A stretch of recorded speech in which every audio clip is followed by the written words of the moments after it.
Dan demikian pula saksi-saksi kami tidak mendapati pula forum musyawarah mufakat sebagaimana kearifan lokal di tempat-tempat tersebut.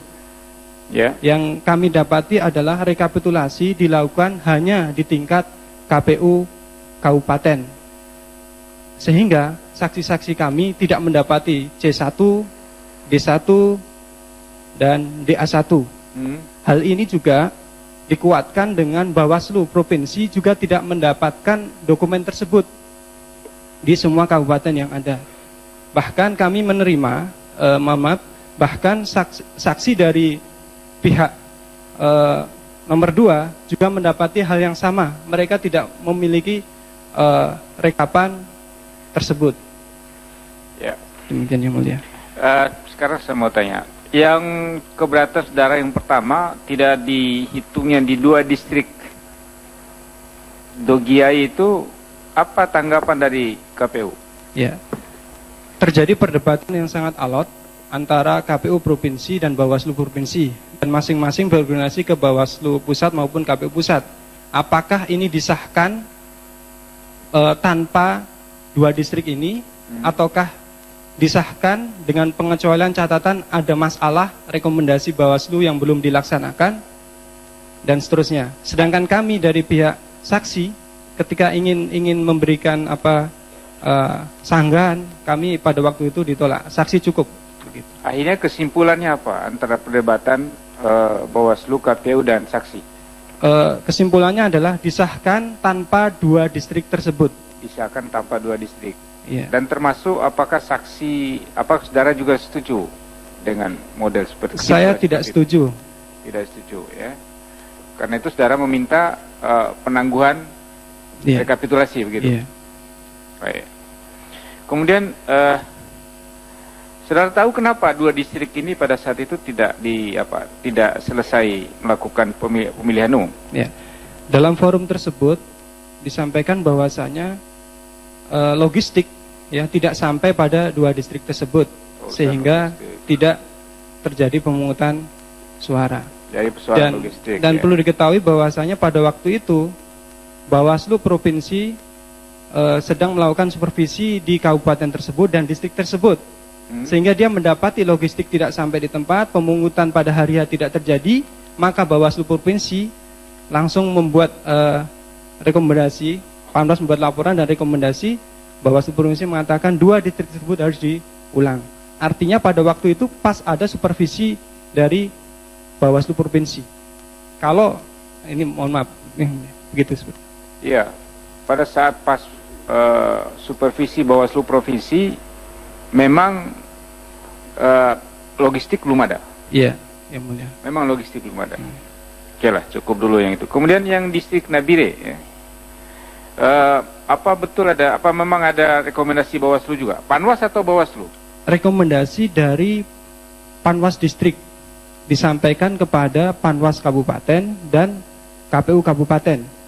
Itu kasusnya juga sama, logistik tidak sampai di Distrik Wapoga. Nah, ketika dijelaskan oleh KPU Kabupaten di pleno KPU Provinsi, KPU Kabupaten mengatakan kami tidak mungkin melakukannya karena waktu dan seterusnya. Jadi sama, logistik juga belum ada, ya? Tidak sampai. Baik. Yang 14 kabupaten di pegunungan ini kabupaten apa saja? Ya, yang mulia, Dogiai, Paniai, DIY, Intan Jaya, Jayawijaya, Lanijaya, Mamberamo Tengah, Yalimo, Duga, Yaukimo, Pegunungan Bintang, Puncak, Puncak Jaya, dan Tolikara.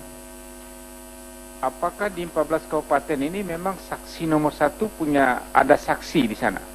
Iya yang mulia, saya sebagai koordinator tingkat provinsi ada data, dan kemudian kami juga sudah memberikan transportasi dan akomodasi semua saksi 100% yang mulia. Ya, apakah saksinya sampai di situ apa enggak? Sampai yang mulia, karena memang adalah putra atau masyarakat di situ yang mulia. Terus laporan mereka proses rekapitulasinya di 14 kabupaten itu gimana? Ya. Laporannya yang mulia, tahapan tidak berjalan. Yang ada hanya di tingkat KPU kabupaten. Tahapan apa maksudnya? Tahapan pemungutan maupun rekap di tingkat TPS, TPD yang mulia. Apakah saudara juga punya saksi tingkat PPS dan PPD? Ada yang mulia. Berikut juga. akan bisa menjelaskan yang mulia. Ada. Tapi tidak ada proses di situ. Iya yang mulia. Langsung penghitungan di tingkat KPU KPU yang Kabupaten. Iya. Apakah di tingkat KPU Kabupaten saksi saudara hadir? Hadir yang mulia. Hadir. Apakah mereka mengajukan keberatan? Ada yang mengajukan keberatan yang mulia, tetapi ada juga yang dalam tekanan sehingga dia dipaksa untuk tanda tangan dan ya demikian yang mulia. Berapa yang dipaksa tanda tangan? Ya, pada kesempatan kali ini yang kami hadirkan 1 yang mulia. 1. Di kabupaten apa? Kabupaten Panie. Namanya siapa? Pak Aminadab Kudiai. Hadir sekarang? Hadir. Ya, nanti kita tanya dia. Terus yang lain?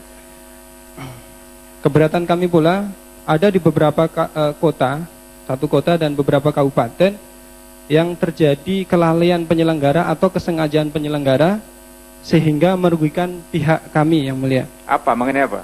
Yang pertama, Kota Jayapura. Ada di beberapa TPS, saksi kami dihalang-halangi untuk masuk. Dan akhirnya perolehan... Siapa nama saksinya? Mohon maaf yang mulia. Ini laporan dari siapa? Dari kota. Di TPS kota. Nomor. Jadi rekapitulasi di 4 distrik di Kabupaten Kerom dilaksanakan di ibu kota kabupaten, tidak di distrik. Iya yang mulia. Saksi saudara yang di distrik ada? Ada yang mulia. Ada. Jadi saksi kami tingkat kabupaten bernama Pak Robingu mendapati 2 distrik itu melakukan rekapnya di kantor KPU di gudangnya. Kapan dilaksanakannya itu? Mohon maaf yang mulia, tidak tercatat ini. Tidak tahu. Ya. Siapa yang melakukan rekapitulasi? Apakah saksi saudara juga dipanggil, diundang? Saksi kami diundang. Diundang. Hadir, ya? Jadi rekapnya dilakukan di tingkat di ibu kota kabupaten, sehingga tidak menghadirkan PPS yang mulia. Ya. Tapi saksi pasangan calon hadir. Saksi kami saja, sedangkan saksi yang lain kita kurang tahu yang mulia. Tidak tahu. Baik, cukup ya. Ya, terima kasih. Dulu sementara ya. Baik, makasih. Ya. Saudara saksi ya, saudara Dadi, mengenai 2 distrik yang ada di Dogiai, sama satu lagi apa tadi? Wapoga yang mulia. Wapogai ya. Wapogai. Pada waktu rekapitulasi di tingkat provinsi, apakah 2 distrik ini sekaligus juga yang di Nabire, apa ada angka-angkanya? Ada yang mulia. Bisa saudara jelaskan? Dogiai berapa, kemudian Wapogai dan Nabire berapa? Coba. Mohon maaf yang mulia. Tapi intinya ini yang mulia, ada datanya. Perolehan kami 0 di semua distrik itu. Perolehan saudara 0. Iya. Terus bagaimana angka-angka yang lain? Angka yang lain 100% DPT yang mulia. Bagaimana saudara bisa mengetahui ada DPT? Padahal itu kan tidak dilakukan pemilu. Iya. Ya, kita mendapatinya di rekap kabupaten yang mulia. Di rekap kabupaten? Iya, di DB. Jadi angka-angkanya ditulis kepada siapa? Kepada nomor urut 2 yang mulia. Nomor urut 2 ditulis angka-angkanya. Tadi sedang mendengarkan keterangan saksi yang dihadirkan oleh tim Prabowo Hatta, saksi dari Papua. Ini menarik sekali, tadi ada poin yang disampaikan oleh saksi, yaitu logistik yang tidak sampai ke beberapa kabupaten. Ini posisinya melemahkan KPU tidak, Pak Putu? Sebetulnya kalau bicara soal Papua, kebetulan saya ada pengalaman 1 tahun di situ.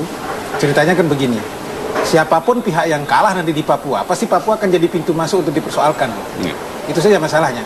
Karena kalau bicara kualitas pemilu di Papua, memang tidak relevan kalau kita kemudian membandingkan dengan teman-teman kita yang ada di Jawa misalnya. Dari pemilu ke pemilu, misalnya kalau pemilu legislatif atau pemilu presiden kemarin juga dari 30 distrik tidak bisa serentak karena problem geografis. Itu persoalan pertama. Dari pemilu ke pemilu, hampir 500 TPS 2004 nggak bisa serentak, hampir 250 TPS 2009 nggak bisa serentak. Kemarin juga ada 42 distrik pemilu legislatif 2014 nggak bisa serentak. Problem geografis. Yang kedua, problem sosiologis dan problem kultural. Di situ terutama di beberapa kabupaten di bagian atas, 10 kabupaten bagian atas, memang pengaruh ketua suku itu sangat besar sehingga kemudian dengan sistem noken, sistem ikat, lalu dibuatlah kesepakatan sehingga suara di satu distrik bahkan bisa satu kabupaten itu bisa seragam ke satu titik dan sama dengan DPT. Apa baru kali ini terjadi? Tidak. Di pemilu legislatif 2009, pengalaman saya di pemilu presiden 2009 juga terjadi. Sampai Pak Mahfud MD ketua MK ketika itu geleng-geleng. Bagaimana mungkin misalnya pikiran dia satu caleg DPR RI di satu kabupaten di Papua mendapat 100% suara, yang lainnya nol gitu. Tapi itu realitas. Yang ingin kita katakan adalah bahwa problema hari ini di Papua sudah dari tahun 99 ketika reformasi sudah terjadi segala macam. Nah, kalau kemudian sekarang ini diangkat menjadi satu persoalan, sebetulnya sederhana saja mengurainya. Pertama, apakah sebetulnya di situ ada proses rapat adat di level kepala-kepala suku? Sepengetahuan saya, kalau kepala suku di situ menguasai beberapa distrik wilayah administratif. Dia ngumpul di satu distrik. Cukup 1-2 kepala suku di situ rapat, lalu ada bukti tertulis rapatnya bahwa diarahkan kemana suaranya, selesai. Tapi jangan berharap bahwa berapa orang datang, enggak. Akan selalu dari dulu begitu, DPT-nya berapa ya akan dihitung dimasukkan, betapapun datang atau tidak datang rapatnya gitu. Nah, ini sudah dari dulu seperti itu. Nah, kalau itu terjadi, kalau itu ada dokumen otentiknya hasil rapat itu, kemudian biasanya ada videonya, ketika mereka rapat Pesta Batu ada videonya, posisi KPU kuat. Nah, posisi KPU kuat. Tetapi kalau kemudian seluruh dokumen otentik itu tidak ada, lalu kemudian ada suara di situ, maka harus bisa dijelaskan bahwa itu ada proses yang sifatnya normal seperti di Jawa, ada pemungutan suara atau tidak. Kalau itu tidak bisa dijelaskan, posisi KPU lemah di level angka itu. Oke. Bung Refli, kalau melihat keistimewaan tanda kutip ya dari sistem pelaksanaan di Papua, apa yang bisa dilakukan untuk belajar dari pengalaman sebelum-sebelumnya dengan Pilpres kali ini? Apa harus dilakukan pemilu tersendiri di situ? Iya, kita harus jujur ya, apa yang dipraktekkan di Papua ya dengan sistem noken dan kemudian ikat itu, sesungguhnya kalau menurut kaidah pemilu itu bukan pemilu sesungguhnya ya, karena pemilu itu kan langsung, umum, bebas, rahasia. Hanya masalahnya dari sisi hukum secara faktual itu diakui dalam putusan MK. Jadi itu sudah menjadi bagian dari putusan MK dan kemudian dianggap bahwa itulah cara pemilihan di Papua. Nah, persoalannya adalah memang tata caranya itu yang kemudian perlu kemudian dilihat. Apakah kemudian satu pihak itu melalui prosedur yang biasa dilakukan. Tapi yang saya amati tidak ada juga single patternnya, tidak ada yang pattern yang sama. Sebagai contoh misalnya kalau kita bicara kesepakatan, ada kesepakatan di tingkat kampung, ada kesepakatan di tingkat distrik. Nanti di MK juga kuat-kuatan kesepakatan mana yang legitimit. Ketika kemudian dipanggil kepala sukunya, kepala suku besar, ada juga kepala suku yang lainnya yang juga muncul di MK di tim yang berbeda. Jadi sesungguhnya memang kita tidak bisa mengukur kenormalan pemilu dalam konteks Papua. Nah, kalaupun seandainya misalnya karena masalah-masalah seperti ini suara Papua kemudian dihilangkan katakanlah ya, maka kemudian kan tidak juga mengubah konstelasi apa-apa. Tinggal dilihat misalnya berapa yang didapat Jokowi, berapa yang didapat oleh Prabowo. Tetapi itu akan menyakitkan orang Papua. Bahwa seolah-olah dia tidak memiliki kontribusi dalam hal pemilihan presiden dan wakil presiden. Tapi kalaupun diulang juga tidak ada maknanya karena diulang tersebut tidak mempengaruhi hasil secara umum begitu. Nah, ke depan ya, saya kira memang kita harus membuat special arrangement terhadap Papua ini. Jadi memang di dalam undang-undang pemilu itu harus ada bab khusus ya mengenai pemilu-pemilu di daerah-daerah khusus. Jangan sampai kemudian daerah-daerah yang khusus ini kemudian dipaksa untuk kemudian seperti daerah-daerah yang lainnya. Sehingga ketika kemudian mereka mempraktekkan hal yang berbeda, maka semua kita ribut, semua kita mempermasalahkan. Padahal ya itulah cara Papua for the time being.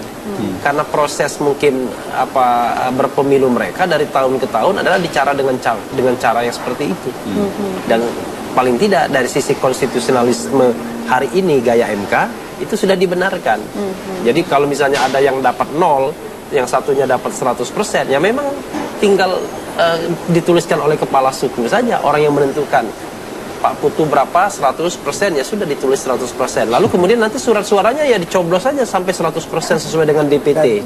Dan itu memang yang praktek yang terjadi, yang pernah saya lihat begitu. Jadi begitu selesai rapat di Papua, rapat adat segala macam, dikasih Bung Rap, saya suaranya 100, nanti kepala sukunya yang nyoblosin sama teman-temannya itu, lalu dimasukkan ke kota. Ada yang modus begitu. Tapi saya setuju, pada waktu 2009 kemarin, kami sebetulnya ketika di KPU sudah sempat mengusulkan ketika pembuatan Undang-Undang Nomor 8, ada bab khusus untuk Papua, lalu di breakdown nanti buat peraturan KPU Papua, lalu di situ tata cara pelaksanaan pemilu legislatif dan pemilu presiden khusus untuk Papua dibuat dengan juknis sendiri di level KPU Provinsi Papua. Cuman diantarkan saja pintu masuknya di bab khusus di Undang-Undang Pemilu. Itu sebenarnya sama dengan kasus Nia Selatan dengan modus yang berbeda. Nia Selatan kan selalu persoalan. Itu juga problem sosiologis.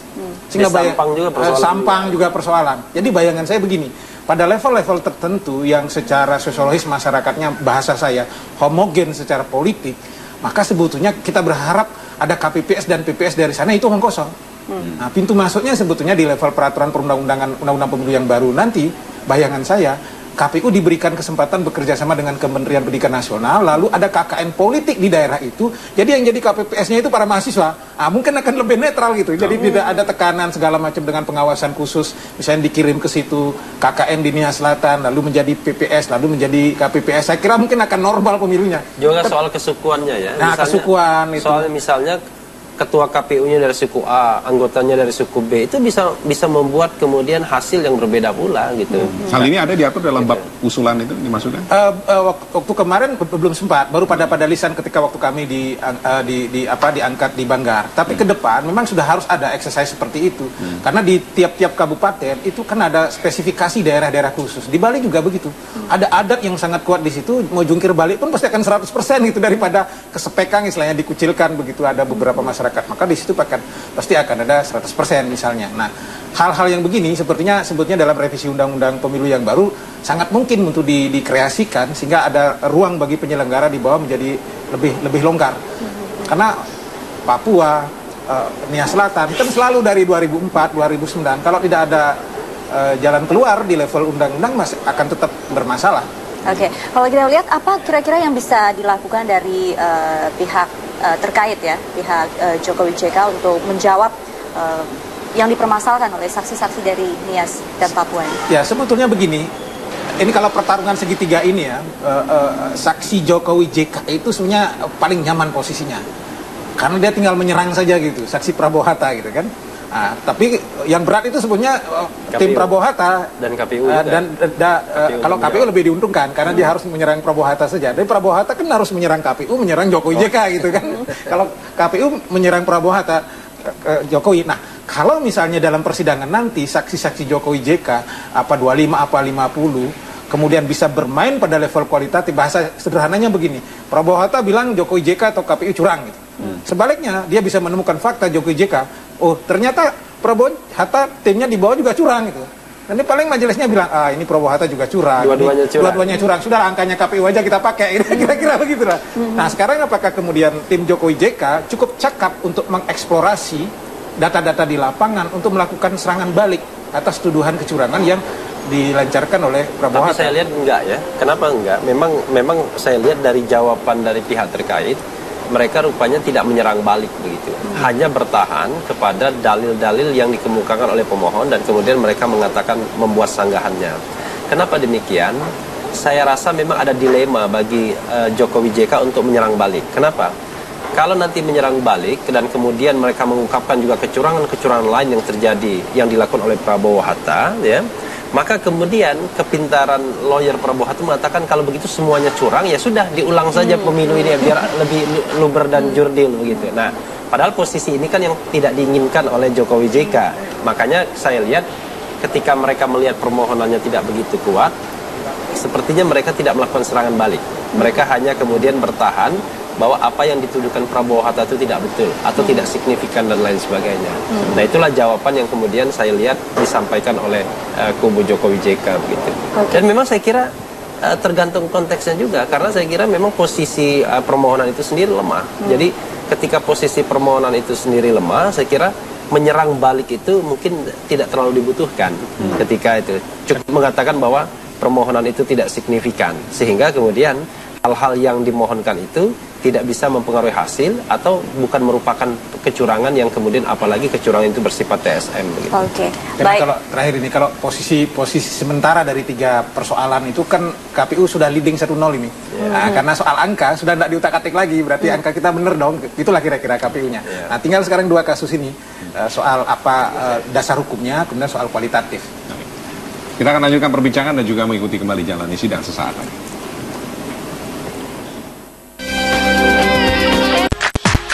Mana kita tahu di situ ada noken, ada sistem ikat maupun sistem bungkus. Tapi intinya adalah semuanya di situ adalah musyawarah untuk mufakat. Tetapi kalau untuk yang pilpres kali ini tahapan itu tidak dilakukan. Kalau di pileg itu ada, pemilihan legislatif itu ada. Kita duduk, datang, dengar bersama, kemudian ada yang bicara dan kemudian akhirnya menyepakati suara untuk si A, si B dan si C itu ada dan berita acaranya ada. Tapi kalau untuk yang pilpres ini tahapannya tidak ada seperti itu. Untuk ke-14 kabupaten ini yang jadi masalah. Iya yang mulia. Ya, cukup, terima kasih. Pak Ketua sebentar. Saudara saksi ya. Iya yang mulia. Pada waktu rekapitulasi di tingkat provinsi. Iya yang mulia.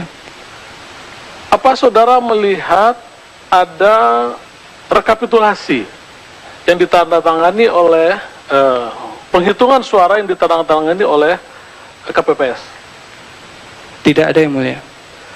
Karena kan pada prinsipnya sistem budaya yang ada di Papua di sebagian daerah itu berdasarkan keterangan ahli yang pernah didapatkan oleh mahkamah ini Ya, yang mulia. bahwa pelaksanaan sistem adat itu diakui apabila memang tetap ditulis Ya, yang mulia. dan ditandatangani oleh para penyelenggara. Ya, yang mulia. Apapun hasil kesepakatan itu persoalan lain. Ya, yang mulia. Betul. Sekali lagi saya tegaskan, apa saudara melihat ada bukti yang diajukan disampaikan oleh pihak penyelenggara? Tidak yang mulia. Sama sekali. Tidak yang mulia. Ada penyelenggara bahkan menyampaikan kepada kami tentang perolehan suara, saya sebut pegunungan bintang. Ketika kami sampaikan kita lengkap dan seterusnya, saksi lengkap, tim ada, kenapa kok perolehan seperti ini? Dia malah mengatakan, saksi Anda 100% tidak ada, tim Anda 100% juga tidak ada. Padahal ada, yang mulia.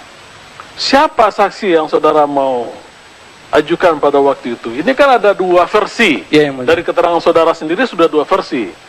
Menurut penyelenggara, saksi saudara yang tidak ada. Ya, yang mulia. Menurut saudara, saksi saudara ada. Ada. Bagaimana cara membuktikan bahwa saksi saudara ada? Ada bernama Pak Kosmas Mitne. Dia tinggal di Kampung Maksum, distrik Obab. Pada sebelum hari H tanggal 9 Juli dia ada di tempat, dan ketika tanggal 9 Juli dia mendapatkan mandat untuk menjadi saksi di tempat pemungutan suara, yaitu di lapangan terbang di Kampung Maksum tersebut. Dari pagi sampai sore tidak ada itu terlaksana, tidak ada tahapan itu ada. Akhirnya beliau bertanya kepada KPPS karena memang ada kekeluargaan, kekerabatan juga, ditanya, kenapa kok tidak ada tahapan di sini? Dibilang itu urusannya PPD.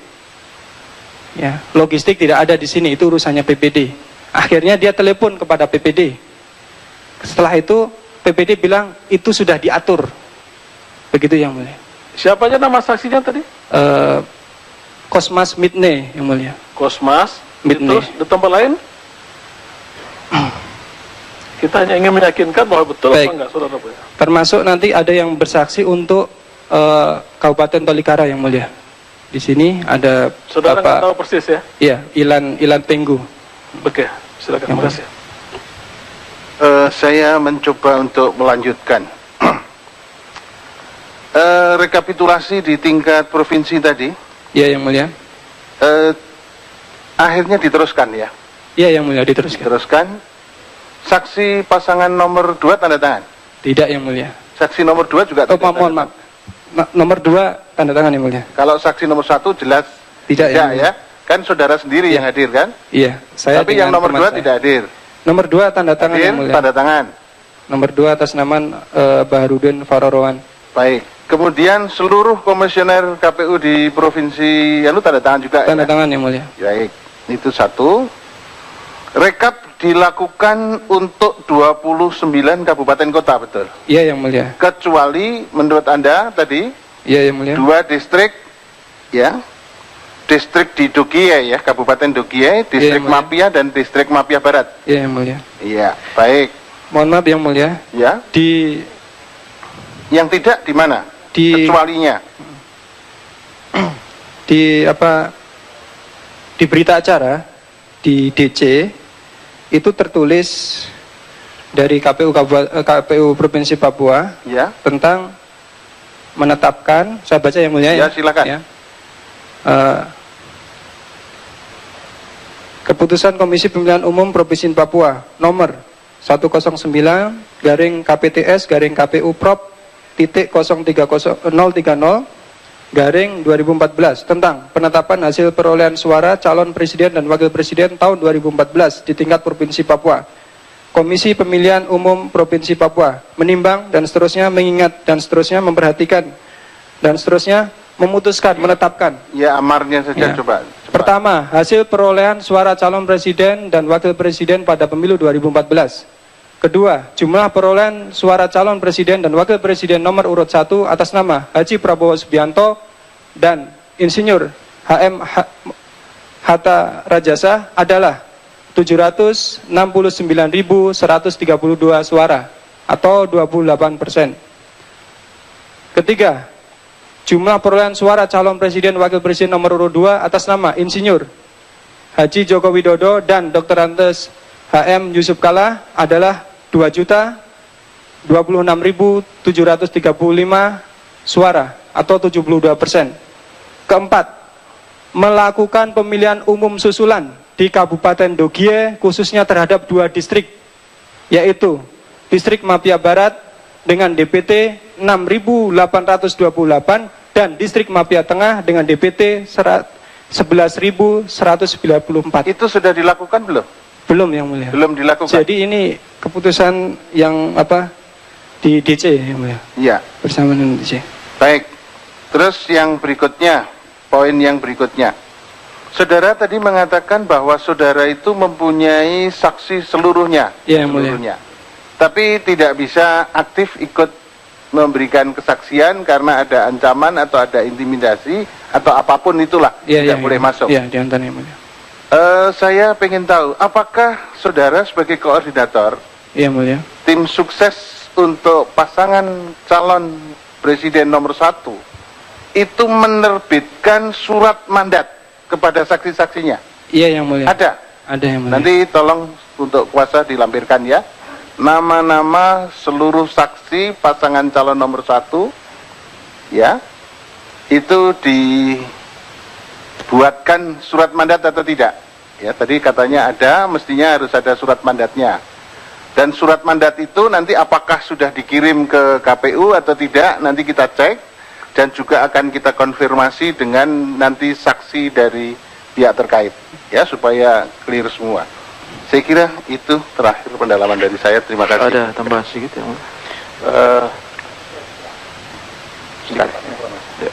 Di 14 kabupaten itu berapa perolehan suara secara keseluruhan ya? Nomor 1. Saya belum rekap Yang Mulia. Belum rekap. Tapi per kabupaten bisa saya coba per kabupaten dulu. Jaya Wijaya berapa? Mohon maaf sebentar Yang Mulia.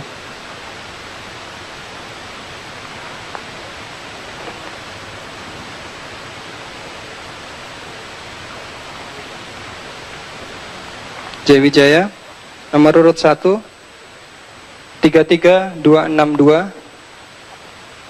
Ya. Nomor urut 2 177483. Ya.